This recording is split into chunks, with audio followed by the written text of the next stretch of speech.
At Singhania Educational Institute, we're not just prepared for the future, we're actively shaping it with technology and innovation.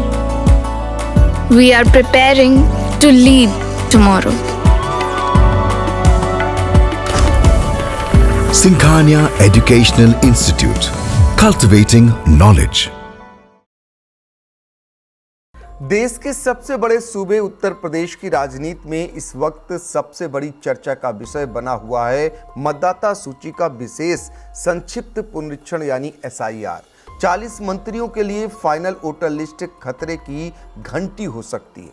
आंकड़े चौंकाने वाले हैं क्योंकि जिन सीटों पर सबसे ज्यादा वोट कटे हैं वे ज्यादातर सत्तारूढ़ दल भाजपा के कब्जे वाली सीटें हैं। सवाल उठ रहे हैं, क्या ये बदलाव आने वाले चुनावी समीकरणों को प्रभावित करेगा और क्या भाजपा को अपनी रणनीति में बदलाव करना पड़ेगा। नमस्कार, आप देख रहे हैं आई इंडिया और मैं हूं डॉक्टर पंकज सिंह गौर। उत्तर प्रदेश सरकार में कुल 53 मंत्री हैं, जिनमें 20 कैबिनेट मंत्री, 14 स्वतंत्र प्रभार राज्य मंत्री और 19 राज्य मंत्री शामिल हैं। इनमें से 40 मंत्री विधानसभा के सदस्य हैं, जबकि 13 मंत्री विधान परिषद से आते हैं।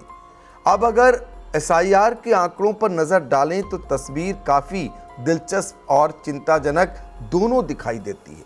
सूचना प्रौद्योगिकी मंत्री सुनील शर्मा, जिन्होंने 2022 के चुनाव में करीब 2,15,000 वोटों के भारी अंतर से जीत दर्ज की थी, उनकी साहिबाबाद सीट पर सबसे ज्यादा करीब 3,16,000 वोट कम हो गए। इसी तरह कैबिनेट मंत्री अनिल कुमार ने पुरकाजी सीट पर महज 6,532 वोटों के अंतर से जीत हासिल की थी, लेकिन यहां 31,808 वोट कम हुए हैं। कैबिनेट मंत्री राकेश सचान ने भोगनीपुर सीट 11,893 वोटों से जीती थी, जबकि वहां 40,086 वोट कम हो गए। हालांकि कुछ अपवाद भी देखने को मिलते हैं। सुभाषपा के मुखिया और पंचायती राज मंत्री ओम प्रकाश राजभर ने जहूराबाद सीट 45,632 वोटों से जीती थी, जबकि वहां 39,447 वोट ही कम हुए। इसी तरह श्रम मंत्री अनिल राजभर की शिवपुर सीट पर 27,687 जीत के मुकाबले 25,161 वोट कम हुए हैं। लेकिन सबसे बड़ी बात यह है कि जिन 100 विधानसभा सीटों पर 80,000 से लेकर 3 लाख तक वोट कम हुए हैं, उनमें से करीब 90 सीटों पर भाजपा के विधायक हैं।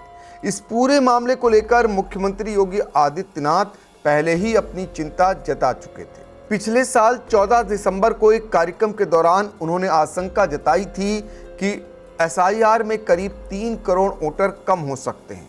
उन्होंने यह भी स्पष्ट कहा था कि जिन सीटों पर वोट कम हो रहे हैं उनमें से ज्यादातर भाजपा की सीटें हैं। यही नहीं, भाजपा के शीर्ष नेतृत्व के साथ बैठकों में भी इस मुद्दे को गंभीरता से उठाया गया था।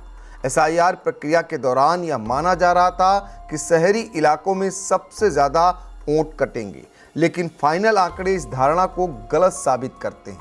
ग्रामीण इलाकों में भी बड़ी संख्या में वोटर कम हुए हैं।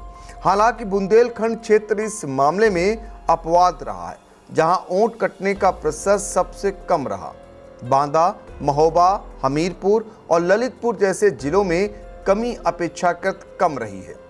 राजनीतिक विशेषज्ञों का मानना है कि आंकड़े भाजपा के लिए चिंता का संकेत हैं।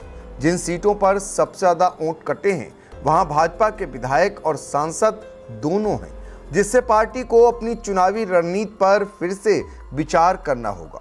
वहीं विपक्ष के गढ़ माने जाने वाले क्षेत्रों, खासकर सपा के प्रभाव वाले और मुस्लिम बाहुल इलाकों में अपेक्षा से कम वोट कटे हैं। यही वजह है कि विपक्ष ने इस मुद्दे पर ज्यादा आक्रामक रुख नहीं अपनाया।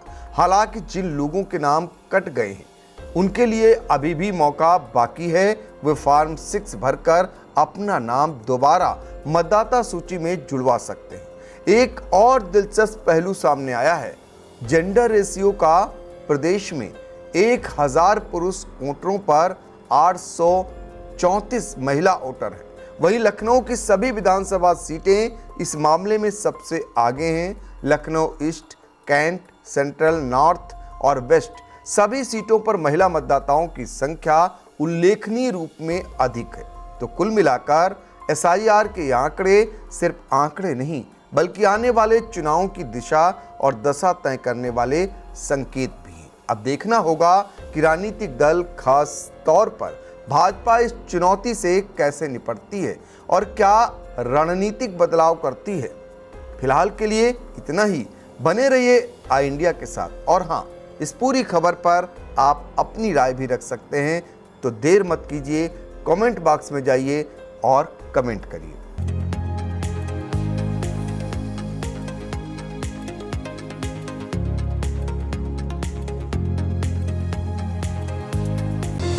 Sagar School is a place where we ponder our kids with care and creativity.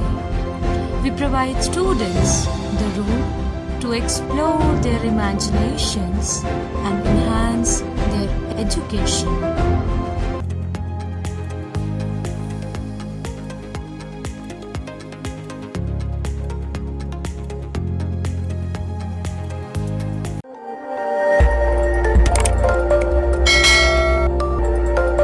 खबर आपकी, नजर हमारी।